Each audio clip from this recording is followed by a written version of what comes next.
Bismillahirrahmanirrahim. In the name of God, the most benevolent, the most merciful. Alhamdulillah, Rabbil Alamin. All praise to the Lord of the worlds.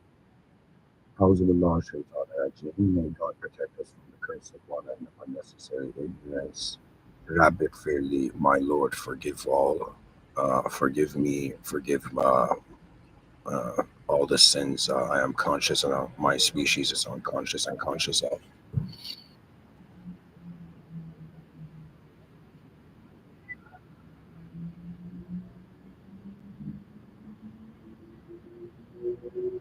اهدنا الصراط المستقيم. May God guide us to the right path.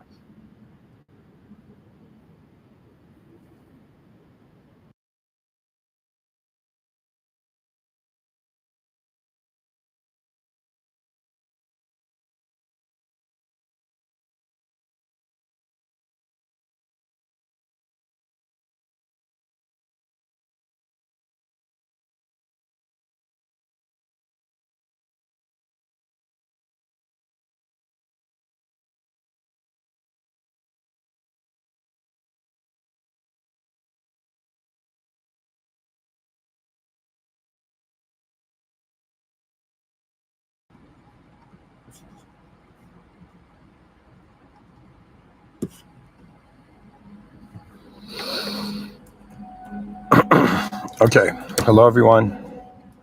Welcome to another episode. I have the episode titled From Nationalism to Speciesism, and I should have termed it Neo-Speciesism, but really it's not the traditional definition of speciesism, which means the cruelty of like the human species to other species, right? The enforcement of a species upon other species. But when I say speciesism, I'm talking about it in regards to how it applies to human beings treating humans. And I'm in some sense suggesting a point in the future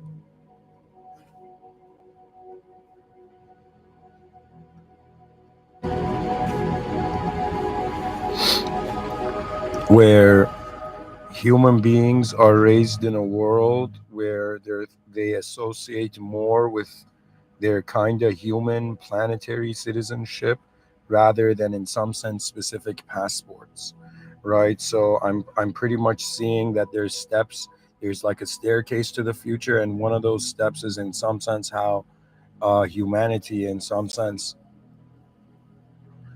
surpasses its nationalistic fragmented identity to in some sense establishing that we are one species on earth. Do you understand? It's hilarious. It's kind of like there's this concept in battle called dividing and conquering. So you divide. So if you see like a strong team, that's working strong together, their strength is collectively oriented, you begin to separate, right? So divide and conquer strategy, it is a strategy, but at the same time, right? um if like right now how we're all in each human being is like a nation, is a citizen of a different nation. It's kind of like post divided and conquered reality. Okay, so it's kind of weird. We're kind of like evolving from backwards, right? It's as if we've been divided and conquered and we're trying to unify, right? But we haven't been divided and conquered by like some alien species. We have been divided and conquered in the sense that we started off divided and now we're conquering towards our unification. Okay. Do you know? So anyways, this is an important point.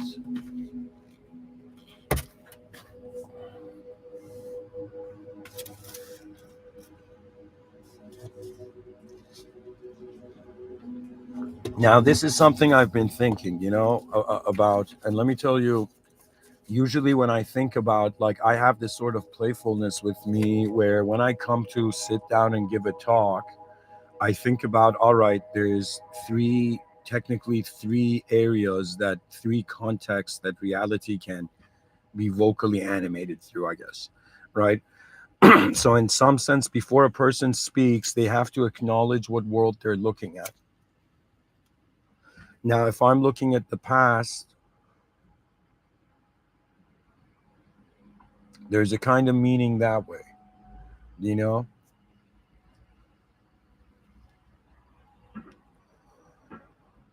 If I look at the present, the context starts from that way. Now, for this lecture, the context is actually starting from the future. My whole aim is to, in some sense, be like, why are we not behaving as one species, right? And why are we behaving as, in fragmented categories? Do you know what I mean? That means it's like we're all people, yet we're our individualism is being focused on. Now, it is the case that if we see, there's one view that something's wrong and it needs to be right, and there's another view where something, to the best of its ability, has come to some point, and how much further can it go? That means, what is its true ability? That means, what is the true ability of the human organism, right? That means, are you designed to, in some sense, be separate from your species, or are you designed to feel, in some sense, a strange union with it? My personal theory and view on this is that we have been designed.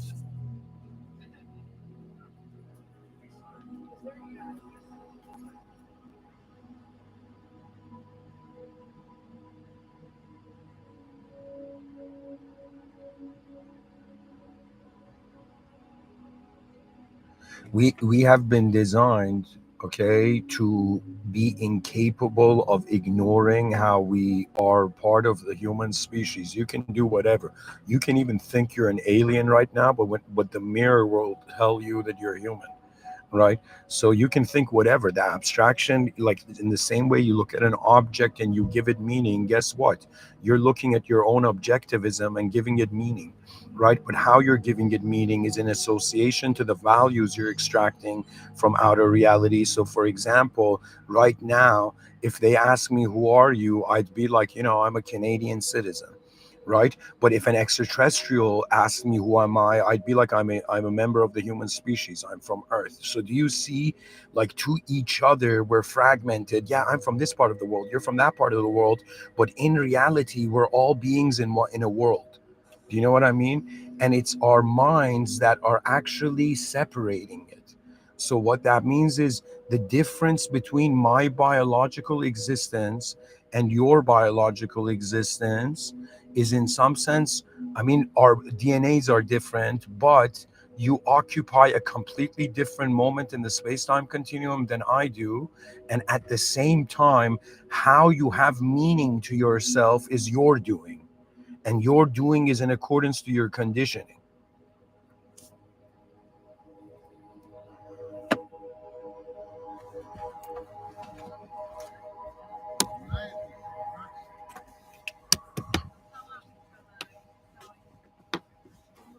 Guys, hold on. I'm in my car.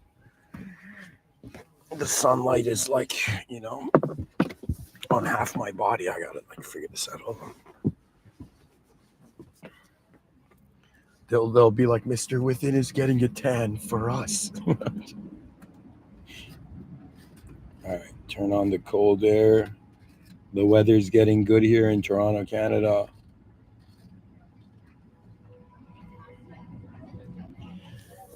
All right, let's keep going.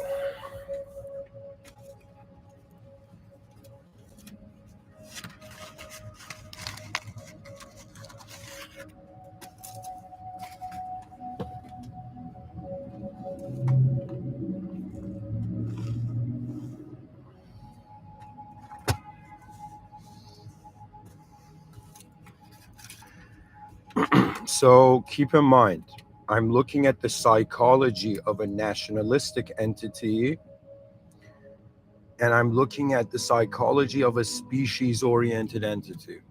Okay? That means your value is coming from your. Okay, so pretty much I'm trying to establish that you look at an object, you give it meaning. The meaning is not in the object. So when somebody goes and sees like a painting, okay, and one person looks at the painting and it's like, what's this trash? And the other person looks at this is a treasured painting, right? That means they are bringing a subjective, the object is translating to them subjectively differently, right? And so that's the point, right? And this is the whole thing about an individual kind of noticing their programming and conditioning and whatnot.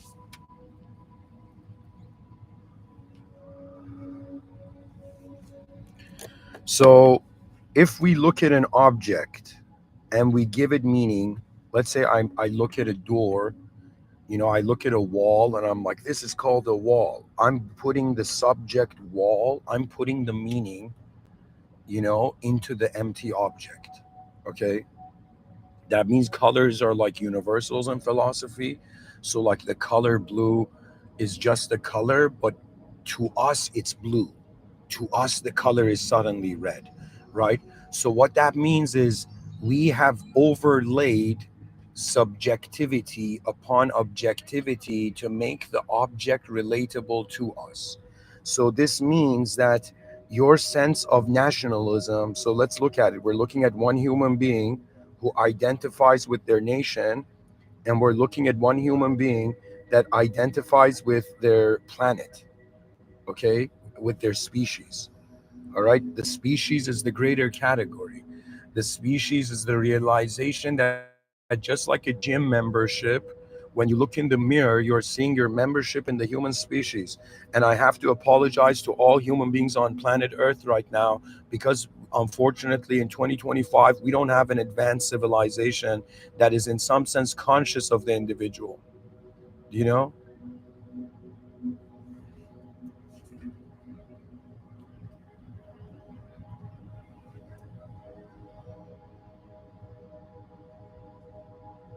So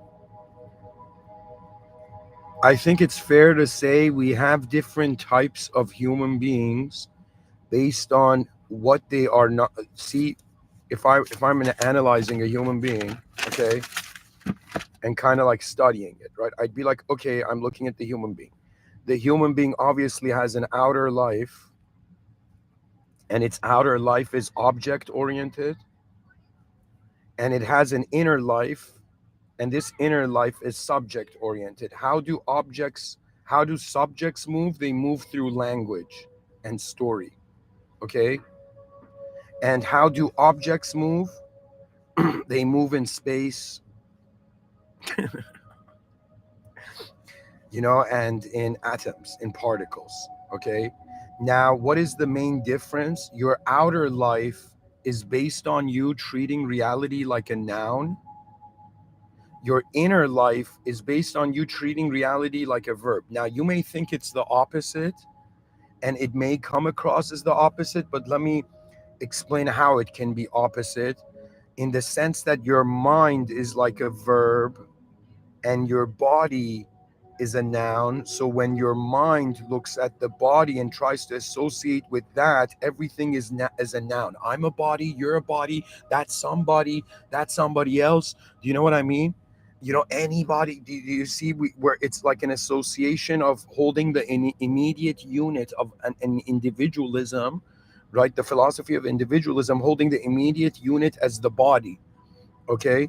So in some sense, your outer life is treating stuff as objects, your inner life is treating stuff as subjects. But the difference is that subjects are not alive alone. Okay. So what that means is behind your eyes, you're a character in a story, in a specific story. In front of your eyes, you're a character in a world. Now, who is giving you meaning?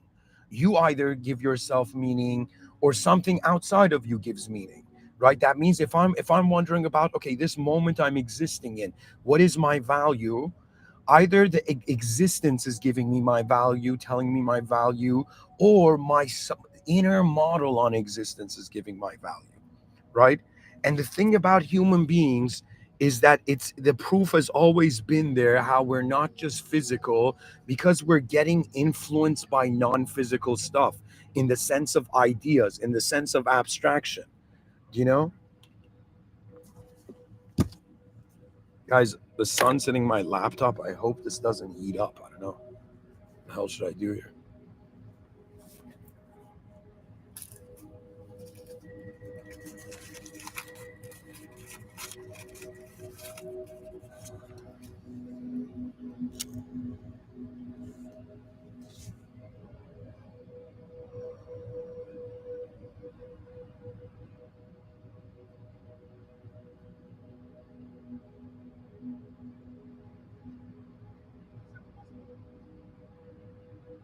I mean, I could technically turn the car around. Hold on, guys. Let me see what I can do here.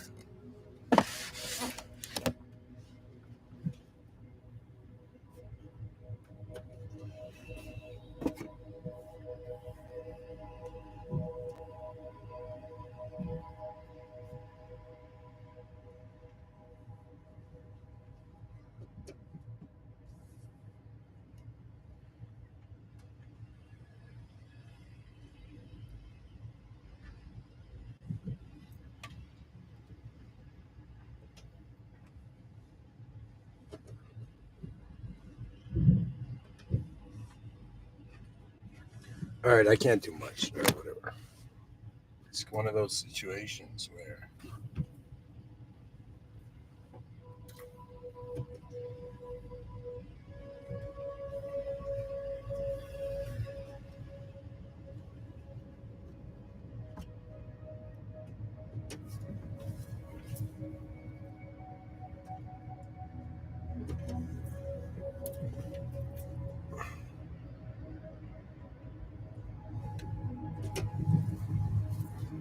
All right.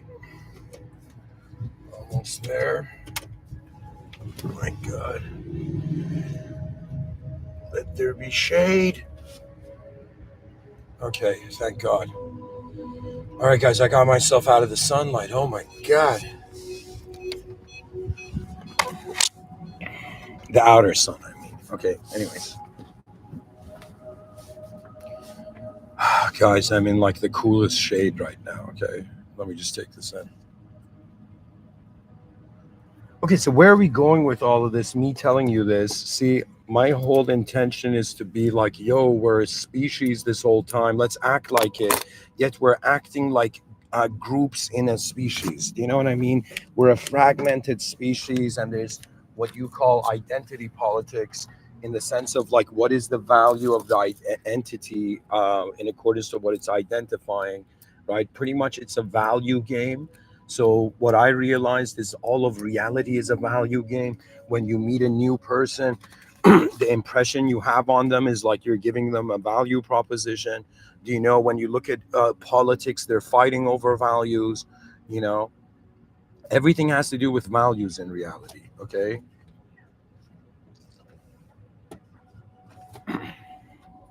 Now,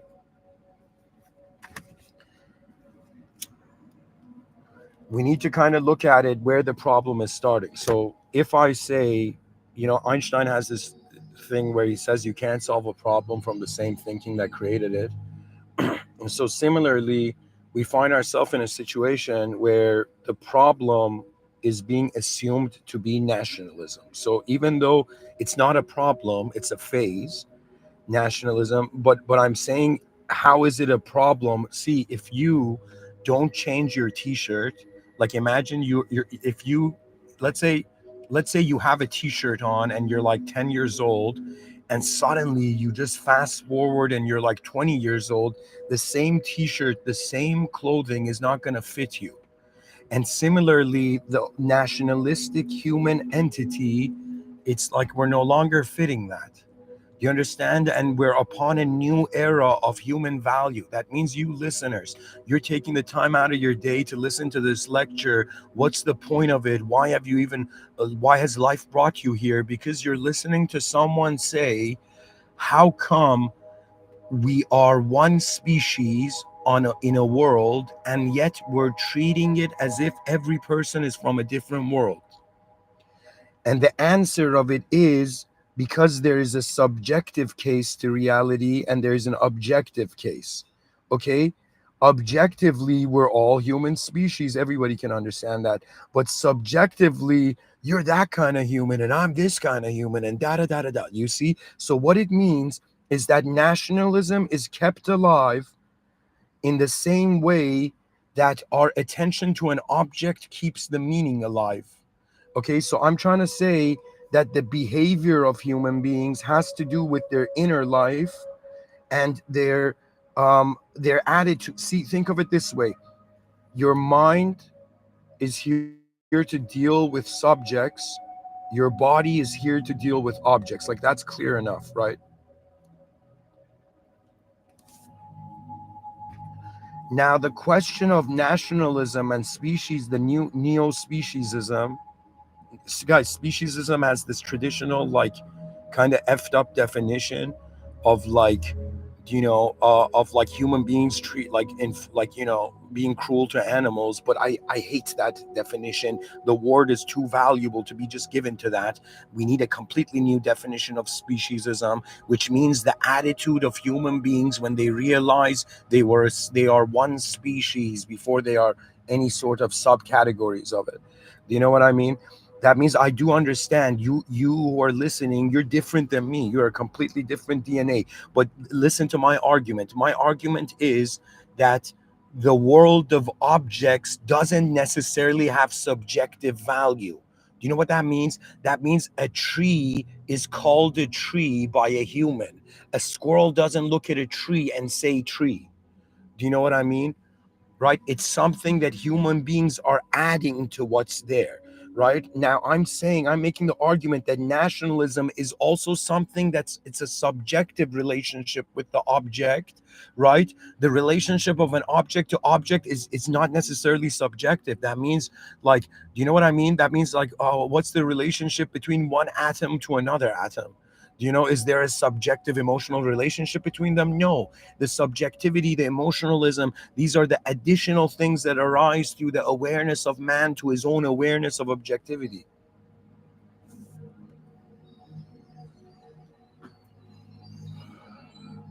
So what I'm saying is, like, look at how funny it is from my perspective. I'm like, yo, wait a minute. You're telling me that we have 8 billion human beings on Earth, okay, and they all look like similar. They have a common denominator of red blood and a white skeleton. Do you know what I mean? And so far we've been fighting over, like, racism, and it's so stupid. Let me tell you why. Because the argument is, if you wanted to know what color someone is, okay, why are you just basing it on the pigment on the surface of the skin? Right? Why don't we base it based on, like, your cells in your body? If you're like, I'm saying that we are all red, okay? Internally, we're all red. We are more red, right? The color red than any other color. It's just the color red is internal. Especially when they say 70% of, the body is just like liquidity. You know what I mean? I'm saying, anyways, all the isms we've been fighting over have been subjective territorial warfare. When I see, like, a debate between an atheist and a theist, like, online, I'm like, look at these guys defending their territories, but they don't realize their territories have abstract value individualistically. Okay? Let me tell you what I mean by this. It's kind of like, why do people seek fame? Like, let's think about that for a second. Why do people seek fame, power, status, and all of that? It's because when they attain that, they are acknowledged by that which is outside of themselves. That means it's completely different when you think you did a good job, and then when suddenly, imagine, the whole species looks at you and says good job. For example, you know what I mean? So I'm saying, like, the issue with humanity is that we want our inner value to be acknowledged externally to us, so we feel we're existing and being seen. But in actuality, the inner life is kind of strange because it's a private server. Do you know what that means? That means it's this bizarre situation that, if we ask the question, will human beings ever be able to understand each other? And the answer is no. Do you know why? Because if I understood you completely as you understand yourself, I would be you. I wouldn't be me anymore.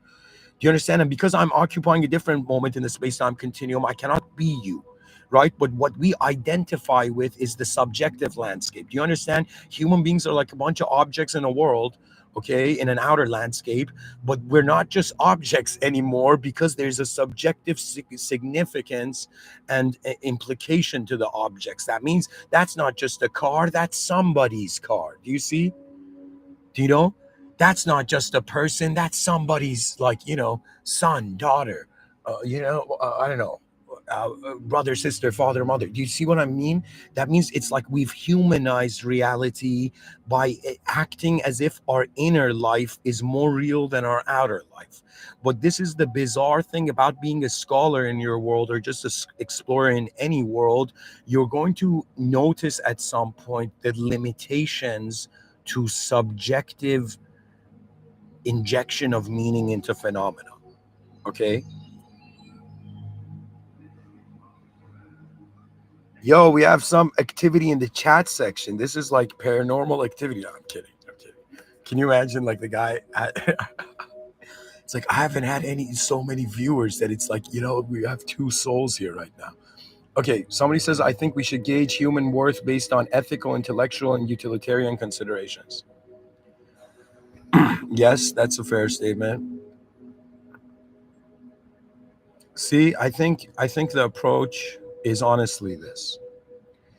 When a person thinks of strategy, I heard something that was so remarkable. Like, first of all, I love strategy. Somebody in the chat section is like, boo, it's like, yo, man, I can't handle that level of fear.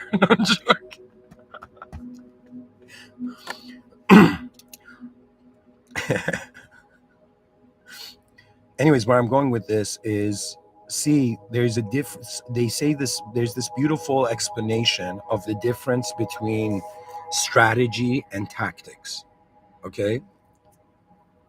They say strategy is winning the war, tactics is winning every battle. Okay. Now, for me, the neo speciesism that I'm defining and talking about is like winning the war. But the battle right now is how 8 billion human beings wake up every day and feel what they are, right? That means if you wake up every day and you feel, yeah, man, I'm just a citizen of this land. And they'll be like, buddy, you were born on a planet. It's like, I don't care. I'm only caring for this chunk of land on this planet, you know? And so this is the bizarreness of this.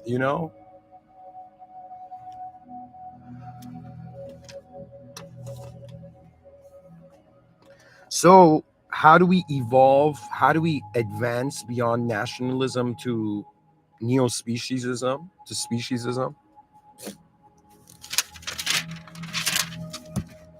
So I see it as in this manner, that you look at a human being and you're actually seeing, like, imagine you draw a stick figure human being and you drew 4 circles around this human being.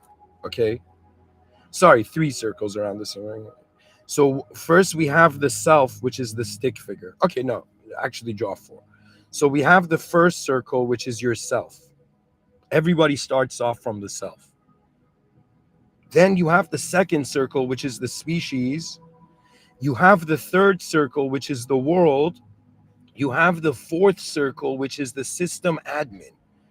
And so many people jump up to spirituality without realizing it's like a ladder. You got to climb these. Do you know what I mean? To activate the greater dimensions of it, right? That means we got to behave differently to access a different reality.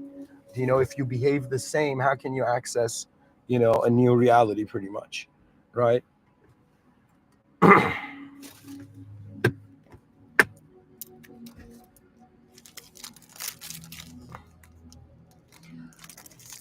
All right. Right. So in the chat section, the folks have the right idea, but the issue is not that simple. See, I can right now be like, we should all be flying in the air right now, right? Even though in my mind, I've envisioned maybe 200 years from now, like a kind of, you know, flying advanced civilization where people are like jetpacking to work without burning their feet and with force fields like catching them like nets. Like, you know what I mean? But what I'm trying to say is we got to keep looking at it. You know, sometimes life is kind of like being like a rock collector. You got to keep mining to see you got to keep looking at it, right? So what does that mean? So where I'm going with this is, now as someone who's saying, yo, we should all be like one species right now, what's up with nationalism? Okay, and guys, I'm not saying nationalism should go away. I'm just suggesting that all nations should become sub-nations of the nation, which is orienting itself in accordance to the value of the species. Because you can't get rid of nationalism, because it's to some degree you can't be ignorant of that which is giving the individual color. Okay, so I do understand individualism is key, and in this process, it might even appear where we become extreme nationalists until we realize what's the point of being an extreme nationalist when you're actually caring for the humans that are occupying, living in those nations. So you see, right now, if you care more about the chunk of land you're living in, that it defines your identity. But if you care with your about your species more, it's as if there is a value to the human that surpasses the categorization of it.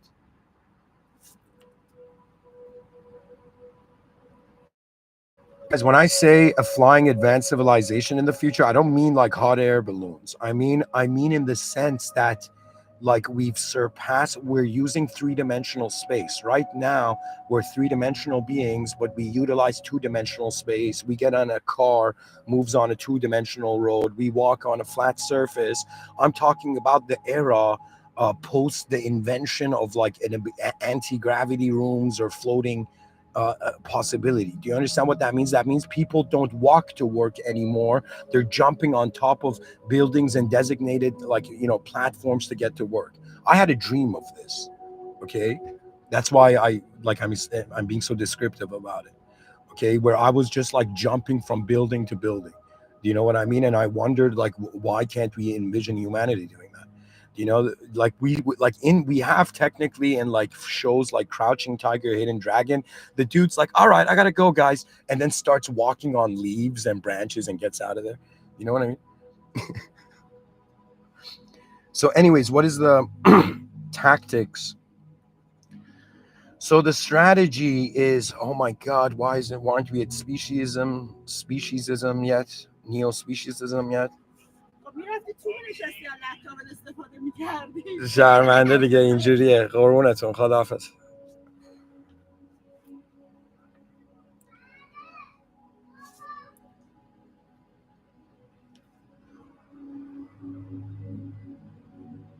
So where we're going with this is, we pretty much, I'm saying, okay, let's look at a human being, and then the four concentric circles, and then the relationship of the inner and outer life with those circles. So what does that mean? This is how I'm kind of explaining it to people. So I want you to imagine there's like four levels to you. There's the level of yourself again, the level of the species, the level of the world, and the level of the beyond, which is the system admin. Okay. So you have four levels. Now we look at them. So when we look at the self, your inner self is a subjective character.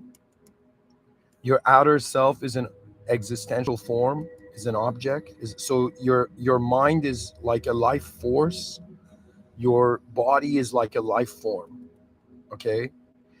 Now, when we look at the species, right, it's similar, where we have to wonder about the life force of the species, which means the expression of the mind of the species.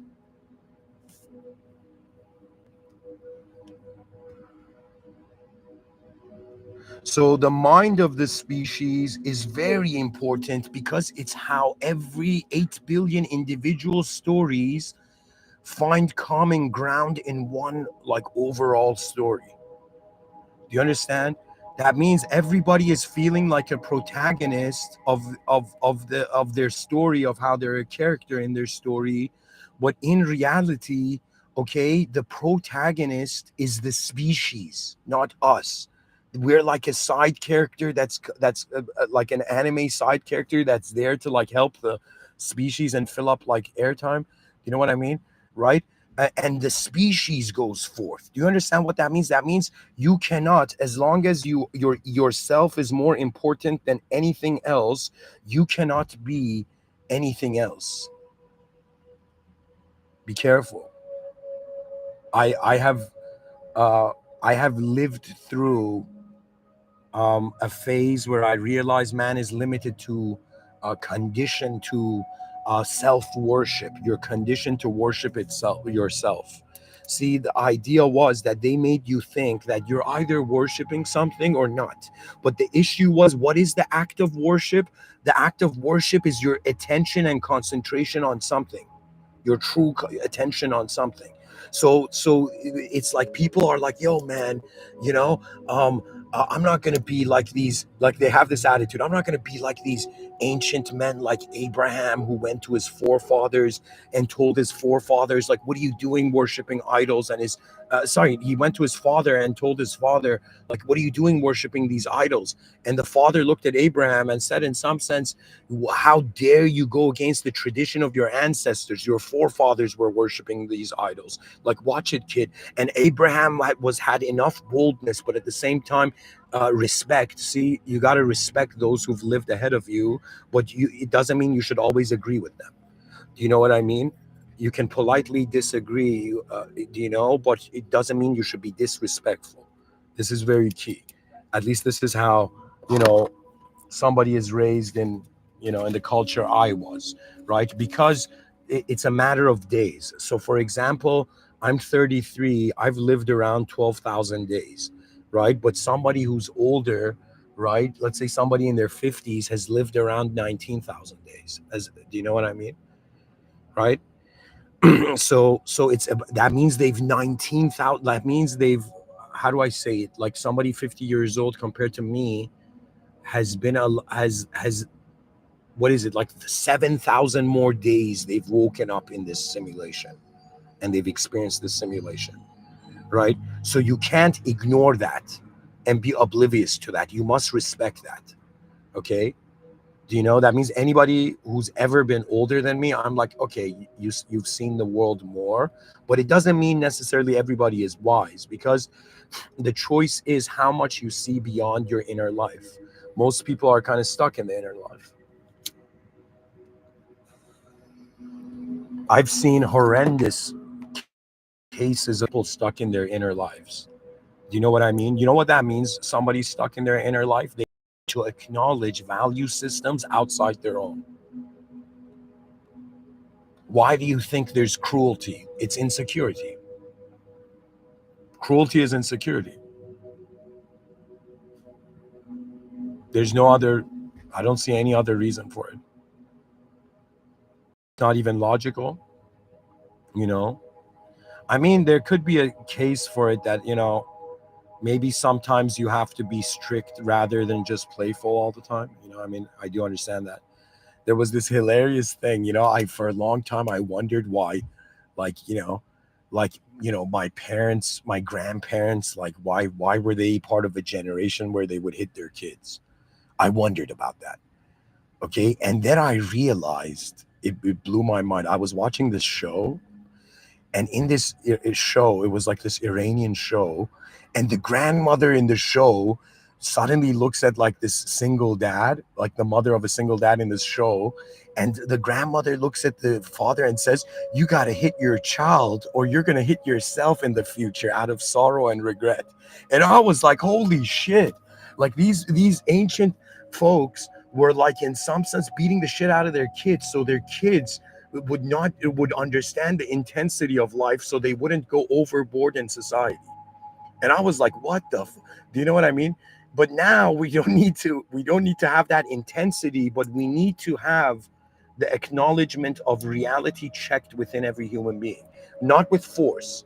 That means there's an argument in philosophy, and I'm pretty sure in politics as well, that should a person govern with fear or with love, right? But you'll, for example, see Machiavelli in The Prince say that a king Like a prince that becomes a king must be feared at first and then later on loved, you know?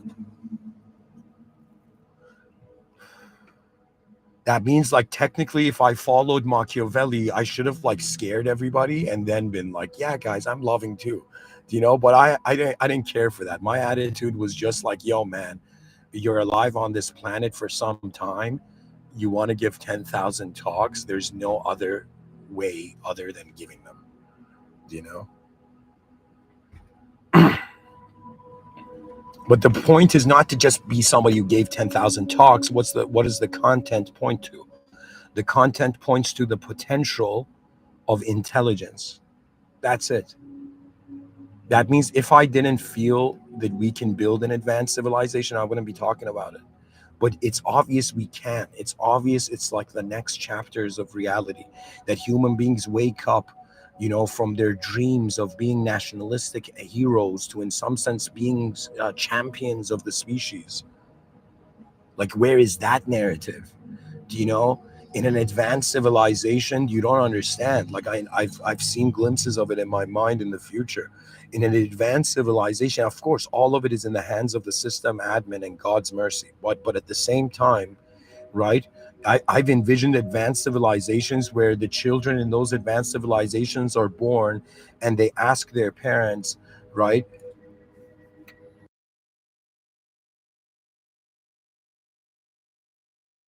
What is the point of civilization? What is the point of life? And the idea is to get the species to increase its percentage of efficient decisions compared to its inefficient decisions.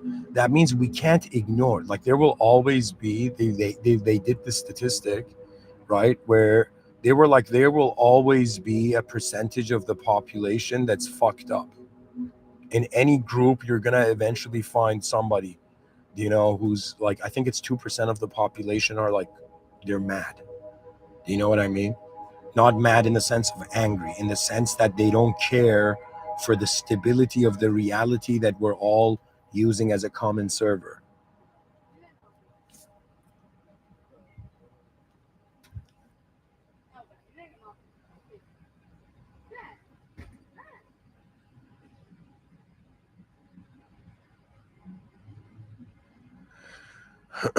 Okay, let's take this further. So I'm saying, yo, let's look at the human being. Yo, there's a level of self. Yo, there's an inner self, outer self. Yo, there's the level of the species. There's an inner species, movement of the species, and an outer landscape to the species, right?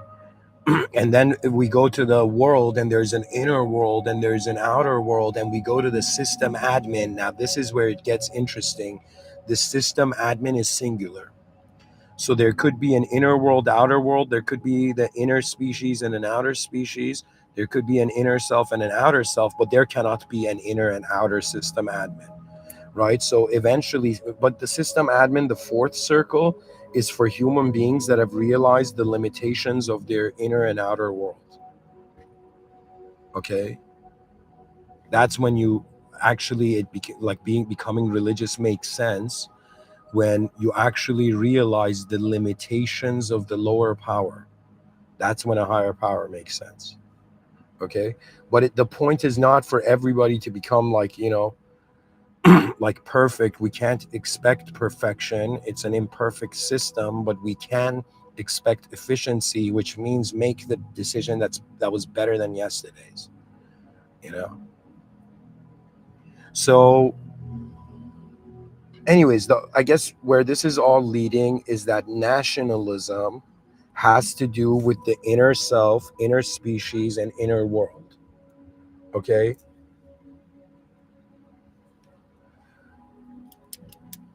So the type of human being you are is kind of like the context you bring to it. Now, if you were someone who had graduated from film school, you would kind of realize that the role of an actor is, in some sense, like, to be an actor is equivalent to being, how do I explain it to you?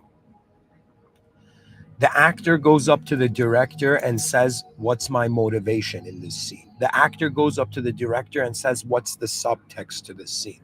The subtext means what setting in my mind am I starting from before I move in outer reality? Similarly, human beings have to have this, but the issue is everybody has been conditioned to feel, right, their greater self is in their nation, which is not wrong, but their greater nationalistic self is their greater species self.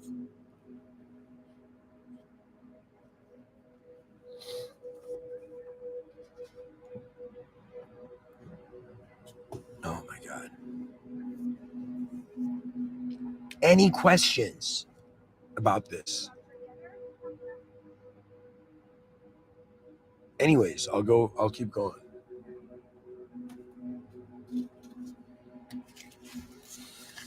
So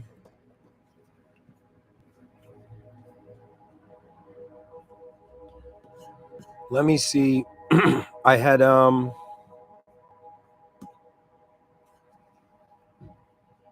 hold on guys, I'm trying to see if I can find this. Maybe okay. I'm gonna go to Chat GPT right now and I'm gonna ask it this. Just a second, guys.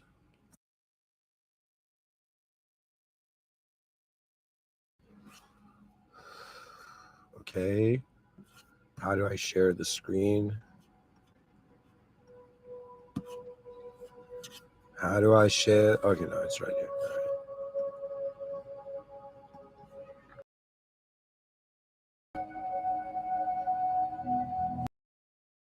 So what are we looking at here? Okay, you're looking at me asking ChatGPT. Hold on, guys. Hold on. All right. How do human beings transition realistically from nationalism to speciesism? The realistic transition from nationalism to speciesism. Now, speciesism, keep in mind, it has a different definition from identifying primarily with a nation to identifying with the human species as a whole. That's the transition that needs to happen. Requires deep systematic cultural and psychological shifts. So this is what AI is saying. Just a second, guys.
Sorry, guys. This was on mute and I was talking. Oh, shit.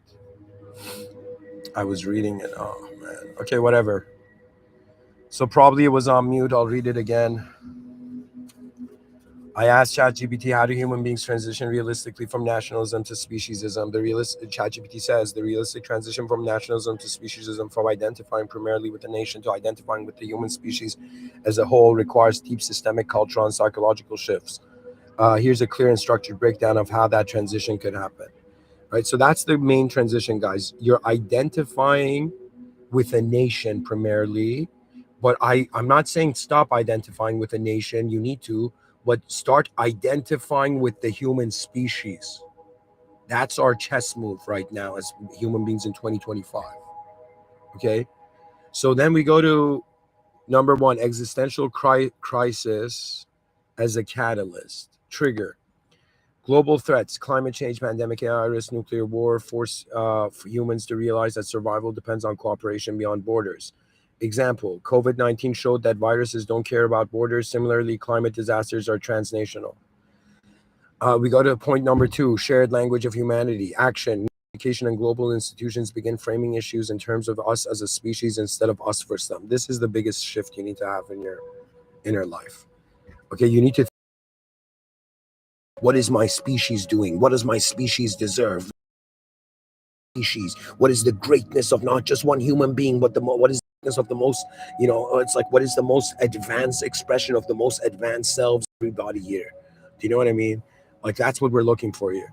Example: UN campaigns, sci-fi narratives, or documentaries like Cosmos or Planet Earth. Legion. It's an empire. Do you know what I mean? It's like the human you know that means how do I say it? That means I in my inner realms I could totally see a sort of beautiful monarchy to the human species, but this is not a monarchy of, in some sense, it's that natural humanism is royal. Okay, so in the future, if we have androids living among us that look like humans, or we have other form of different types of intelligence or whatever, do you understand? It's as if there is the human empire, the human enterprise, right? And it's very important because it's like a major, it's like we're a definition in the dictionary of everything that exists in the world. This is what a human being is. This is what a human being is doing. Do you understand? We're being a part of our existence right now. So it's about how do we present or perform in our existence.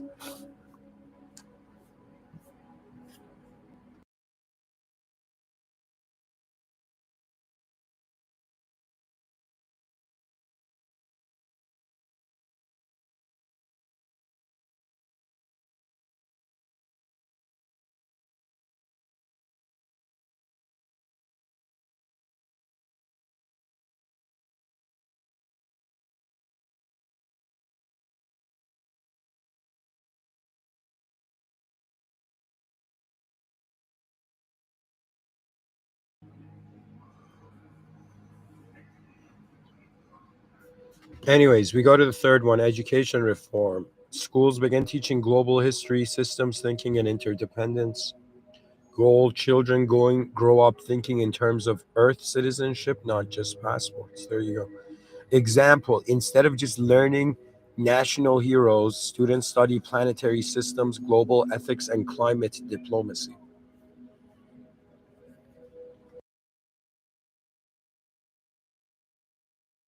Like rich people, like I read this thing that like billionaires and trillionaires all send their children to Switzerland for education. And I'm like, buddy, send the children of like billionaires and trillionaires to, in some sense, start establishing global a sort of global human nation. Do you know what I mean? Like it's like our differences can destroy us. At the same time, our commonalities can rebuild us. What we have in common is we're all members of the human species, whether you like it or not. You could think you're whatever, but you're still a human. And we need to care for the advancement of humanity. That means, where are all the egos, right? That means there isn't even true narcissists on this planet, right? If there were true narcissists, the ego has to be like, what about myself? What about my world? What about my species? You know what I mean? Like they don't have that. When you get to the point where the ego says my species, that's where the ego breaks down, actually, right? Because it's not about you anymore. You understand? And narcissism is just about being you, but then it's about what you owns, right? So do you understand what I mean? Like, and this is very important because like we like there can be this argument that like an expression of true narcissism was like Hitler, right? But in some sense, at the same time, there was psychosis because the dude was trying to force his reality on everybody's reality. You know what I mean? Like if Hitler had conquered the world, everybody would be speaking German right now, which is ridiculous. You know what I mean?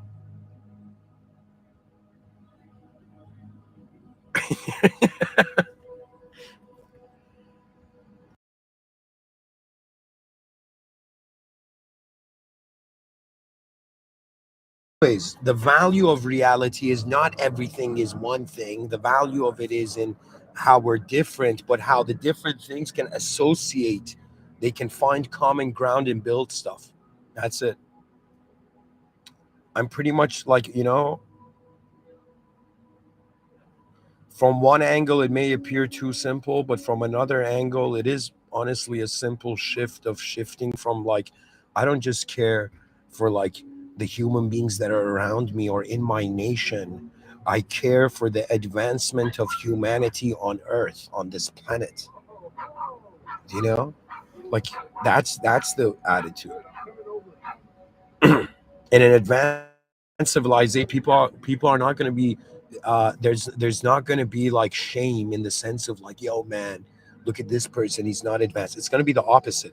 People are going to be like, to advance is in some sense like, do you understand, it's we're not living a win-win strategy. A win-win strategy would be like living a good individual life and then living a good collective life. But we're all living good, let's say trying to live good individual lives, but we're forgetting that we need to live a good collective life, right?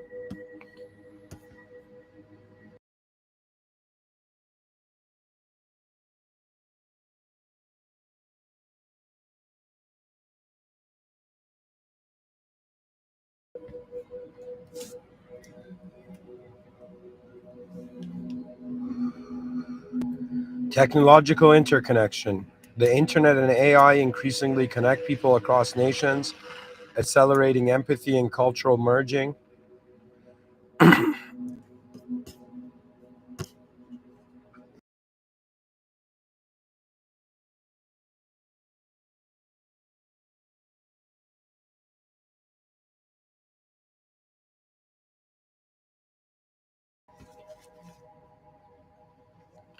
People from global identities through communities of interest, climate, gaming, art, science, not just geography. Yo, can you imagine like in the future, gamers bring world peace and they're like, yo, man, these guys are just sitting at home playing online games, brought world peace somehow. And they'll be like, how? They're like, they just treated it as a game with one quest. You know,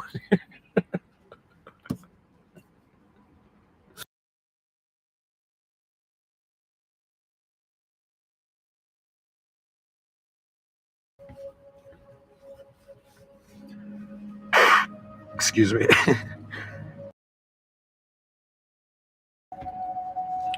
Example, climate activist from Kenya collaborates with a coder from Japan and an architect from Sweden. There we go. There we go. If my talks can bring a Kenyan climate activist and a Japanese coder and an architect from Sweden together, there you go. You know, progress. Okay. Fifth, economic integration and global goals. Action, gradual economic shifts toward global sustainability goals like the UN SDGs, reduce the incentive for zero sum nationalism. What the fuck did I just read? Excuse me, guys. Excuse me. Astaghfirullah. I'm in the presence of the system admin and I'm like this. God forgive me. Okay, so I asked it here. It says, what the hell is this SDG? Sustainable Development Goals. There we go. Okay. So where was I? Gradual economic shift towards global sustainability. I mean, it says it here. Oh my God. Like the UN SDGs, reduce the incentive for zero sum nationalism. I know, for example, Dubai, where I'm actually living, that they're trying to by the year 2050, 51 or 2050 to be a net zero place,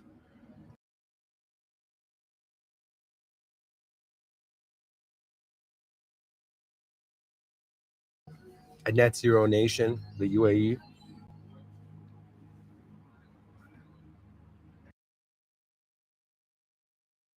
100% Norway and European countries are doing this as well. Anyways, we go to ethical evolution and spiritual. Oh, sorry, I forgot to read the rest. Example: multinational green energy collaborations make countries dependent on cooperation, not competition. Ethical evolution and spiritual maturity shift. As consciousness evolves, people seek moral meaning beyond tribal boundaries. Emergence, concepts like stewardship of life, species solidarity. There we go. That's what I'm talking about. Or even cosmic responsibility. Yeah, gain moral traction. Example: religions and philosophies reinterpret texts to emphasize compassion for all humanity, not just one group. Yeah, I mean, if you don't feel compassionate to a species that can get wiped out by an asteroid hitting the planet any moment, like there's something wrong with you. For some reason they were like they give you the concept that you can have enemies, right? They could that it's justified to like look down on human beings. But in some sense, what are we looking down on? Every like in the Holy Quran, which I treat as the source code from the system admin, it says that all souls, every soul will taste death. What that means is every player, every user in this system will leave the system. Doesn't matter how happy, jolly, oblivious you make yourself to be, how ignorant you make yourself to be, how much you cover your eyes. You are here for some time, which renders you as a performer in the world. And what is the greatest values that motivate your performance in this world? What motivates you to live for this? You got to wonder about this. Here it says, example: religions and philosophies interpret text to emphasize compassion for all humanity, not just one group. Yeah, you better have compassion for a species that is our only shot towards a great legacy in this world. You understand? There's a reason they say 99.9% of species go extinct, because we haven't gone extinct yet. And so the true geniuses of mankind are not those people that in the present looking at the past. It's those people who realize the past was living for the future.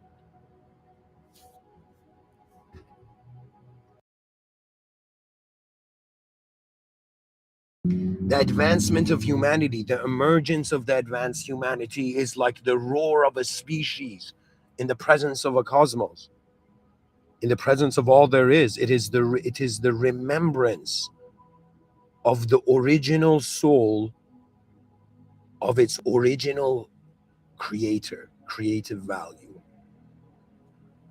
You're kind of like, what I'm pretty much saying is that because you leave the system, you're kind of born in the system to update it and then leave. So you better update this. Okay? Yeah, that's what it means to be an advanced human. That means if you look at a human being that from the moment they were alive, they just used up resources on Earth, then you'd be like, yo, man, that's not that advanced of me. Like, that's not an advanced human being.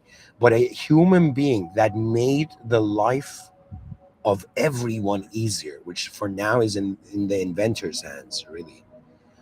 But the idea is like, the species needs to graduate from its level of its current level of thinking, and this cannot be done unless there is a completely new definition and new value system to what it means to be human. So I'm that human being that's being bold enough to be like, we might need to, you know uh, relook, take another look at the Universal Declaration of Human Rights, and to truly understand that it's not just human being is whatever we see in the present. It's kind of like the value of a human, the value of a species, the value of an intelligent noun is how it's being a verb, which means where is it all going? You tell me honestly, as a soul, as a being in this world, you haven't wondered about where it's all going? It's like one of the coolest things we can do here, even. Okay, we go to symbolic industrial life, or a global peace treaty could become symbolic. Dude, like the world leaders on earth, they don't get it. They don't get how historic their positions are. Like, just because you're a politician doesn't mean you got to act like a politician. Just because it's like, if you're a world leader of a nation right now, any leader of a nation starts talking about this global unity, okay, of this great allegiance of the human species. That means the first, like, I'm trying to be at the front lines of this, but I don't know how long I'm going to be alive here, right? And so the question for me comes, right, in some sense, when am I going to get my human species passport? There's something very different from that. I mean, if you like, I'm a Canadian citizen, I have a Canadian passport, but to get a species, to that means, if think of it this way, if I from Canada go to Dubai, I need to show my passport, Canadian passport. But if I was suddenly, like, I went on some spaceship and I went to another, let's say, a planet in the Andromeda galaxy or something, right? And I went there and they're like, yo, a documentation and ID, sir. And I'll be like, yo, man, here's my ID. I'm a human species from Earth. And they'll probably have machines to check for shape shifting extraterrestrials, right? And I'll be like, I'm not a shapeshifter, bro. Like, relax, you know? And then, so in some sense, the alien, what do you call it, the alien security guard is gonna be like, okay, let me see your human passport. And I'll be like, yeah, man. And then the extraterrestrial, like, let's say, transit officer is going to be like, oh, Earth, I think I went there once for vacation. We went to, like, Hawaii. And I'll be like, yeah, I don't live in Hawaii, bro, but it's good that you're aware. You know what I mean?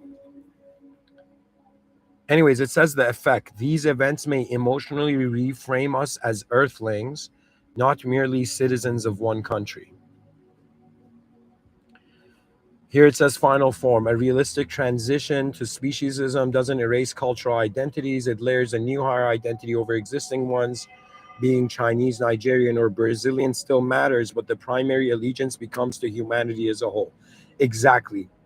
So these lectures of mine is trying to make you actually consider that your primary allegiance should be to your species and then to your nation, right?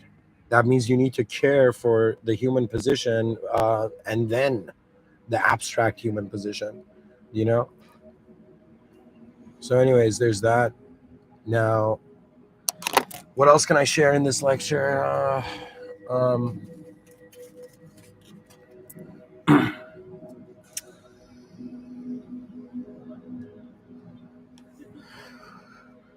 it would be a kind of new human being that has that awareness. It would be a human being that it's your humor would be different.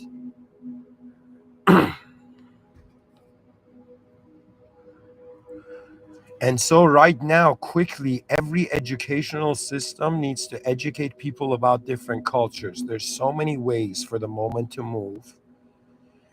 And the human species, a part of being human is archiving. It's collecting. Okay?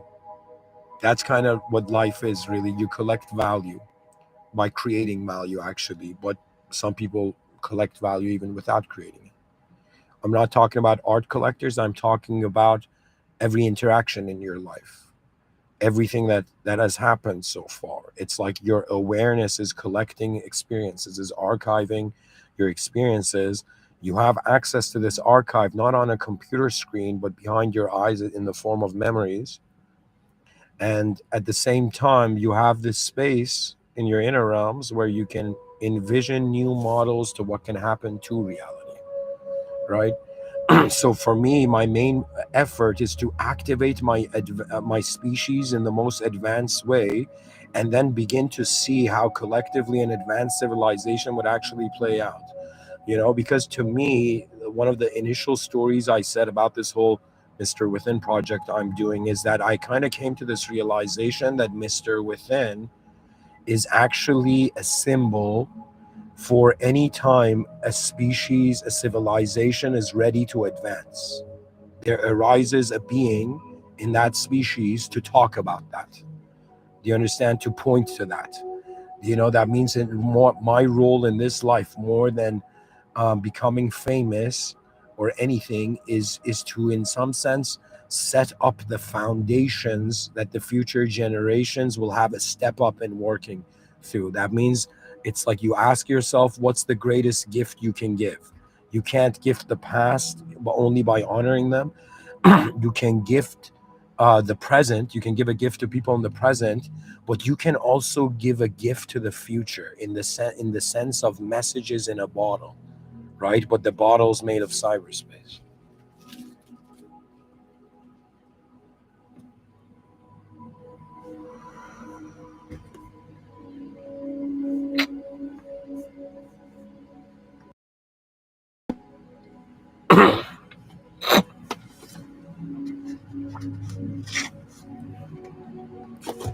Anyways, thank you for listening.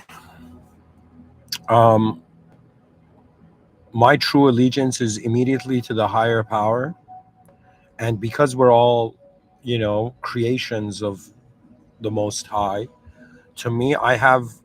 It is. I think it's not too far fetched to expect the advance from that which was created by the most advanced. Thank you for listening. Bismillah ar-Rahman ar-Rahim. In the name of God, the most benevolent, the most merciful. A'udhu billah shaitan rajim. May God protect us from the cursed one and from unnecessary ignorance. Alhamdulillah Rabbil Alameen. All praise due to the Lord of the worlds. That means all my atoms and my cells were Muslim before I was, because being Muslim means that you're acknowledging a system admin that has no partner, that can nothing worldly can replace it. Rabbi Firli, my Lord, forgive me. My Lord, forgive my species for all the sins that they are conscious and unconscious of doing. And finally, ihdina sirat al-mustaqim. May God guide us to the direct path. May the most advance guide the species and all these souls in the most advanced way, which means we have to put our most advanced effort. There's a very profound saying in Islam. I believe it comes from the hadiths. I don't know exactly which, but I think it's in Bukhari, al-Bukhari. But what it is that somebody, when see, prophets are very advanced beings. They are way more advanced than us. Okay, way more. And peace be upon them all. But there's this very remarkable story from Prophet Muhammad, peace be upon him, that some back in the day, one of his, one member of his crew, one of his followers, says to him, Prophet, should I tie my camel, okay, before we enter this like house or something, or should I just leave my camel without tying it, because whatever happens is destiny? Like, it doesn't matter if I tie my camel or not. And the Prophet says, peace be upon him, he says, tie your camel and also have faith in destiny, right? Which means that your faith is in the macro administration, but to some degree, God has given you an intelligence to navigate the micro administration of reality, right? Anyways, La ilaha illallah, there is no God but God. The system admin cannot have a partner. As someone who sees reality as an existential system, I acknowledge there's moderators. I acknowledge that we're inside a simulated testing zone within a divine surveillance state. I acknowledge that there are moderators here. The moderators are also created, simulated beings, but they have more authority, you know, over the simulation. But when you look at the user, specifically the human being, has been given system admin privileges. And the system admin privilege is actually to be able to notice and have a relationship with the system admin, which goes to say that if asked what is the most advanced relationship a human being can have, it is not with other human beings. It is with the original as a simulated entity. So religion, to some people, they're looking at the ideological level of it, but they're not realizing what it's implying is that we are simulated beings. God is the original. So we can see it as lower power, higher power, or we can see it as simulated power and original power. And to me, for example, why do I say the Holy Quran is source code for me? Because view is that if I'm a simulated being, I'm not in the main operating system. It's the source. It's the understanding of the source code that activates the main operating system, and it's also the mercy of the system admin. You could go try to do all the right things, but if the system admin doesn't want you to be something, it's not possible. There, you're gonna see. There's gonna be like different ways it's gonna lead you. The moment leads you. Okay. But it is still fascinating that we are not in a room that's just human beings and lesser animals, but we're in a room that there's um, mods, but you shouldn't. The Islam tells you to go directly to the system admin. Don't play with the mods. I'm saying this to everybody who's into the new age and like magic and all that stuff. The era of magic is over. It was over the moment prophethood came. When the prophets came, they introduced mankind to the highest form of power. So any sort of lower form of power just became outdated technology, right? So you might be someone right now who'd be like, Mr. Within, though, I've done some magical stuff, though. And I'll be like, buddy, it's not about, see, being spiritual is still an escapism from yourself. How do I say it? Spirituality is a lower rank than religion. And people are going to be like, what do you mean, how? In my spiritual experiences, I've become pure light, pure geometry. I've become oneness with everything. And I'll be like, it's still inferior to that simple dude who's like, I'm a limited being and there's a higher power here. That being is still way more advanced than any sort of spiritual thinking, right? Go become one with the world. It's going to be like a character in a video game who's AFK and the system is giving it errors. And it's like, yo, man, these errors are so blissful. You know what I mean?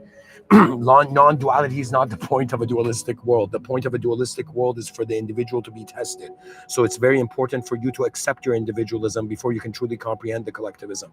If you nullify your individualism through non-duality to feel the collectivity, you're not even human to understand that collectivity as a human. So in some sense, there is no self to understand how you're enlightened. That means there is never a self that can become enlightened, because the self cannot know it's enlightened, because that enlightened state is being considered to be a non-dualistic state of being.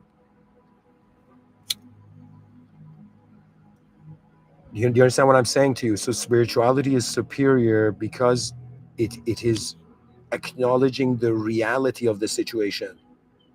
That's the key point of it. The reality of the situation is being acknowledged, right? And the reality is that just like you can look and see like ants and birds are like lesser beings to you, well, guess what?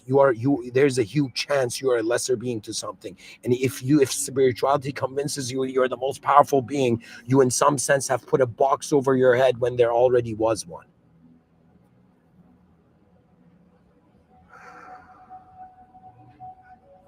Alhamdulillah Rabbil Alameen. Thank you for listening.